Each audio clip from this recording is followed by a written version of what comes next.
مسجد نبوی میں وائرل ہونے والے جو بزرگ ہیں قادر بخش مری صاحب، ان کی جو قسمت ہے، یقین کریں ان کی قسمت کے اوپر رشک آتا ہے۔ اس دور میں یہ واحد شخص ہیں یہ بزرگ قادر بخش صاحب، جن کو اس طرح کا کہہ لیں کہ شرف حاصل ہوا ہے۔ السلام علیکم، میں ہوں غلام رسول بھٹی اور آپ دیکھ رہے ہیں خبر پوائنٹ۔ ناظرین اکرام، مسجد نبوی میں وائرل ہونے والے جو بزرگ ہیں قادر بخش مری صاحب، ان کی جو قسمت ہے، یقین کریں ان کی قسمت کے اوپر رشک آتا ہے، اور ایک عام سا شخص جو ہے وہ کس طرح ان کی قسمت کھلتی ہے۔ اور آپ نے سنا ہوگا کہ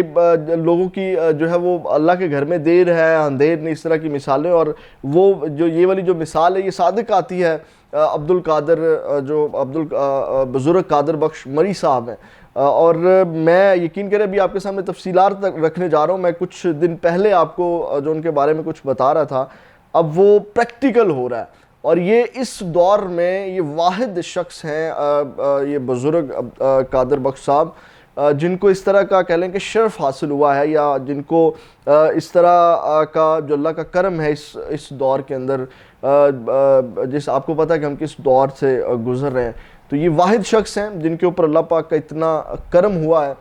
اس دور کے اندر اتنا زیادہ۔ اب آپ دیکھیں وہ جو آسا انہوں نے اٹھایا ہوا ہے، اور آپ کو پتہ ہے کہ انہوں نے جو لباس زیبتاً کیا ہوا ہے، جو کہا جا رہا ہے کہ صحابہ کرام نے جو ہے وہ اس طرح کا وہ لباس جو زیبتاً کرتے تھے، تو اب وہ بزرگ جو ہیں ان کو سرکار دو جہاں صلی اللہ علیہ وآلہ وسلم پر حاضری دینے کا جو ہے وہ دوسرا بلاوا جو ہے وہ آ گیا ہے، اور اس کو کہتے ہیں بلاوا۔ ناظرین اکرام، اس کو کہتے ہیں جب آپ صلی اللہ علیہ وسلم سے عشق کرتے ہیں تو آپ صلی اللہ علیہ وسلم آپ کو بلاتے ہیں، اب اور پھر شان و شوکت کے ساتھ بلاتے ہیں۔ اب آپ دیکھیے گا کس شان اور شوکت کے ساتھ ان کو جناب وہاں پہ دعوت دی گئی ہے۔ اب یہ آپ کو پتہ ہے کہ یہ بھی میں آپ کو بتاتا چلوں، یہ 82 سالہ جو بزرگ ہیں، یہ وہ عام شہری ہیں، مطلب اس وقت وہ عام نہیں ہیں۔ آپ صلی اللہ علیہ وسلم سے محبت کرنے والا شخص میری نظر میں عام نہیں ہے، ان کی بہت کہہ لیں کہ فضیلت ہے میری نظر میں، لیکن مطلب عام فیملی سے تعلق رکھنے والے، میں صرف دنیاوی لحاظ سے بات کر رہا ہوں کہ جس کی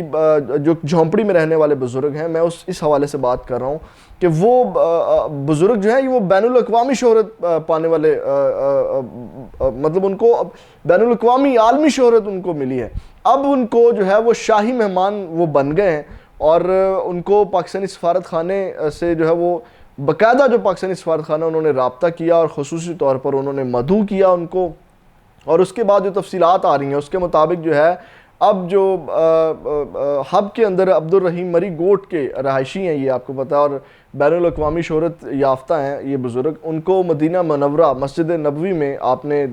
سب نے دیکھا کس طرح ان کی ویڈیو وائرل ہوئی، تو ان کو سرکار دو جہاں صلی اللہ علیہ وسلم کے در پر حاضری دینے کا بلاوا جو ہے وہ آ گیا ہے۔ وہ بزرگ شخصیت قادر بخش مری جو ہیں وہ سعودی عرب کے شاہی مہمان بن گئے ہیں۔ شاہی مہمان، آپ جسٹ امیجن کریں کہ وہ جھونپڑی میں رہنے والے بابا جی جو ہیں وہ اب آپ صلی اللہ علیہ وسلم سے عشق اور محبت کے بدلے میں اللہ نے کتنی عزت دی ہے ان کو، وہ شاہی مہمان بن گئے، اور اس وقت وہ جو ہے وہ سعودی عرب میں پہنچ چکے ہیں۔ اور آپ کو پتہ ہے کہ ان کے جو اہل خانہ ہیں ان کے مطابق جو بزرگ شخص ہیں قادر بخش مری صاحب، ان کو سعودی عرب جو شہزادے نے اپنی خصوصی دعوت پر جو ہے وہ سعودی عرب میں بلایا ہے، اور بزرگ قادر بخش جو مری سعودی عرب روانہ ہوں گے، اور وہ بلکہ ہو گئے ہیں۔ تو ناظرین اکرام، ان کو اب جو ہے وہ باقاعدہ طور پہ شاہی مہمان وہ بن گئے ہیں، ان کو وہاں پہ بلا لیا گیا ہے سعودی عرب میں، اب وہ شاہی مہمان بن چکے ہیں، اور وہاں پہ اب جو ان کی خواہش تھی، بہت بڑی ان کی خواہش تھی، انہوں نے اپنی خواہش کا اظہار بھی کیا تھا کہ وہ حج پہ جانا چاہتے ہیں، تو اب حج کا سیزن ہے، موسم ہے، تو خصوصی دعوت پہ وہ شاہی مہمان بن گئے۔ میں نے کہا اپنے ناظرین کے ساتھ یہ اپڈیٹ ان کے حوالے سے آئی ہے، کیونکہ ان کے اب بہت زیادہ چاہنے والے لوگ ہیں، ان سے محبت کرنے والے ہیں آپ لوگ، اور آپ صلی اللہ علیہ وسلم ڈیفینیٹلی جن کی نسبت جو ہے آپ صلی اللہ علیہ وسلم سے جڑ جاتی ہے ان سے، کیونکہ یہ کائنات ہی جو ہے وہ آپ صلی اللہ علیہ وسلم کے نام پہ بنی ہے، اور آپ صلی اللہ علیہ وآلہ وسلم کے لیے بنی ہے، ان کی آل کے لیے بنی ہے، تو جو بھی ان کے ساتھ جڑتا ہے یا جن کی بھی ان کے ساتھ نسبت جڑتی ہے، تو اللہ پاک ان کو جو ہے وہ اس طرح ہی عزت اور جو ہے وہ مرتبے سے جو ہے وہ نوازتے ہیں۔ تو میں نے کہا میں آپ کے ساتھ یہ خبر شیئر کروں۔ اب اس دور کے میں ریکارڈ کا حصہ بنانا چاہتا ہوں کہ یہ واحد بزرگ ہیں جن کو ایک جھونپڑی میں رہنے کے باوجود ایک عام شخص جو ہے وہ اتنی عزت، اتنی عالمی شہرت جو ملی ہے. یہ ناظرین اکرام اس حوالے سے اپڈیٹس تھی. چینل کو سبسکرائب ضرور کر لیجیے گا. اگلی ویڈیو میں دوبارہ ملاقات ہوگی. اللہ نگہبان.